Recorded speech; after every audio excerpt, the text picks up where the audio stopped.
So, I am Illusion. This is a video on how to design your fursona. I should probably start out with defining what a fursona is.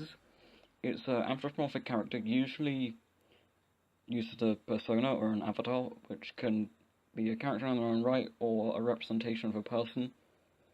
Fursona is a great way to express yourself online. I personally don't like to represent myself online with my real appearance, so I created a character to represent myself, and Hiromu Arukara, the creator of Fullmetal Alchemist, represents herself with a cow. Kazui Kato, the creator of Bluxus, represents herself with a bunny.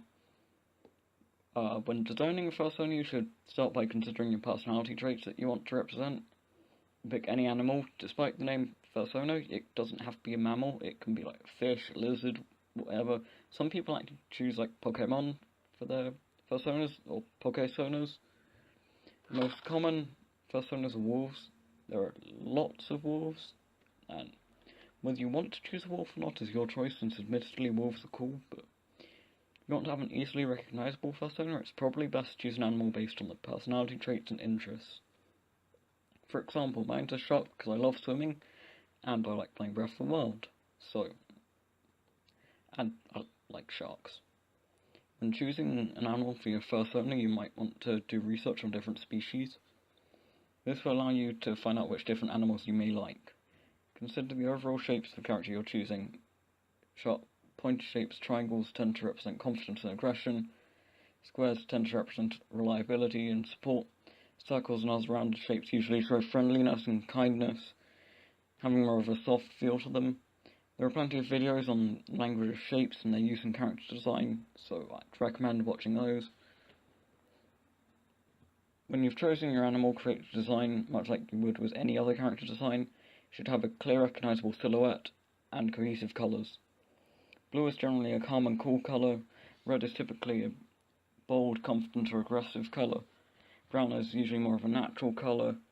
Yellow is usually happy or bright, etc. When choosing colours for your fursona, you can either just choose colours you like, or think about the tone and personality you want to convey through the design.